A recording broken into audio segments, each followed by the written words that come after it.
everyone, welcome to ET Studio powered by ET Auto. We are live from Bharat Mobility Component Expo and we have with us Mr. Srinivas, Executive Director of Pranav Vikas India Private Limited. Welcome Mr. Vikas. Thank you so much. Sir, you have been participating at this exhibition since long time. Now can you tell us about what's highlight of your booth this year and what exactly are you observing, what trend are you observing in this particular edition? Okay, so let me start with a little brief about the group, about the company. So this is a part of Vikas Group, and as Vikas Group, we have been in the automotive industry for over 4 decades now. Right. One of the oldest companies is Sandan Vikas, which is a joint venture, Japanese joint venture, where we've been doing the air conditioning systems. Right. So as a group, we are essentially in the space of thermal management. Right. And in the emission after treatment. So that's these are the two main areas of our business in Vikas Group. So what we are showcasing over here is exactly the same theme. We are showcasing all our thermal management technologies. Right. When I say thermal management technologies, it is about the cabin cooling space, the air conditioning, and in the EV space, we are doing the battery thermal management systems, which is the battery cooling and heating systems, and the motor cooling and heating systems, and the electronics cooling and heating systems. Right. On the emission after treatment side, we're doing the catalytic converters, that is our core business. So we are there both on the hot end and the cold end side as well, of course through different joint ventures that we have.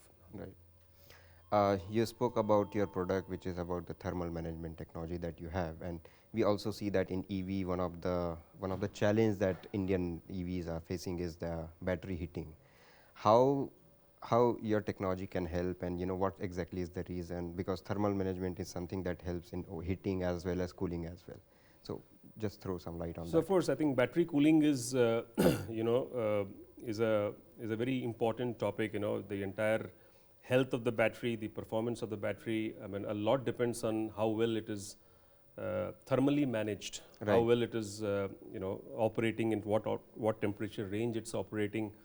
And so that's where our business, that's where our technology comes into play. Right. So we make sure, we've developed algorithms, we've selected some critical components which very efficiently manage the battery temperatures. Okay. So basically, can it cool down if it is overheating, and it can heat? Well, that is the function of the battery cooling system. It is actually meant to maintain the battery operating temperatures as per the customer's expectations. Okay. Irrespective, of course, in peak summers you see the temperatures going up to 40, 45 degrees, or even 47, 48 degrees. Right. It's very important, in those conditions, the battery temperature is always maintained at a certain range, which is typically in the range of say 27 to 30, 32 degrees centigrade. Okay. And that's where the battery cooling system comes into play. It's very important. Otherwise, it could lead to increase in battery temperatures, and might not be a very good situation for the vehicle as such. So you have been in the automotive space for a really long time. Now it's going through a very interesting phase. There are so many trends shaping up. But according to you, what are those three key trends that you see in Indian as well as the global automotive industry? Well, I think, of course, as you rightly said, we're seeing a lot of transitions in the powertrain. From regular ICE engines, we're moving to alternate powertrains. We're moving to hybrids, we're moving to electric, we're moving to CNG, a lot of technologies. But of course, in the long run, the way I'm looking at it, the way the group is looking at it, is there will be a healthy mix of both. While the new technologies will evolve, we still feel that the ICE engine is going to remain over here, for I'm sure for a very long times to come. While the new technologies on the powertrain will continue to evolve, be it hybrid or be it electric.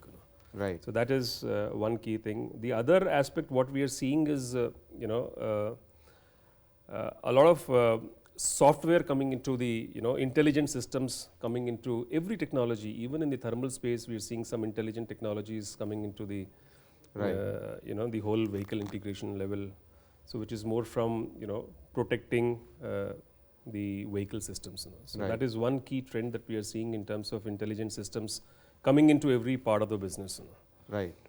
So I think these are the two trends, and then we're seeing a lot of integration happening across, especially when we talk of the electric vehicles. We are seeing a lot of integration happening, in the thermal side of motor cooling, battery cooling, electronics cooling, everything coming together. That's I mean, a lot of integration, system integration is becoming very, we're seeing as a very important trend. Right. So basically, as you said that, almost every part is now getting injected with sensors to give you more data and make the car safer. So do you also see the transition happening in Indian automotive industry from like kitna deti hai to kitna safe hai? Because since last few years there are cars like people are looking at the NCAP and Bharat, NCAP. Well, I mean, that will, I would say that the statement that you made, that will never go away. It will always remain.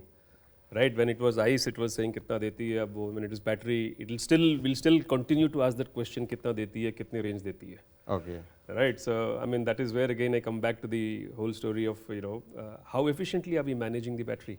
Right. Right? There we were talking about how efficiently are we managing the engine? Right. Because ultimately, that is what triggers, kitna deti hai. When it comes to electric, the same in a different context, how well is the battery managed?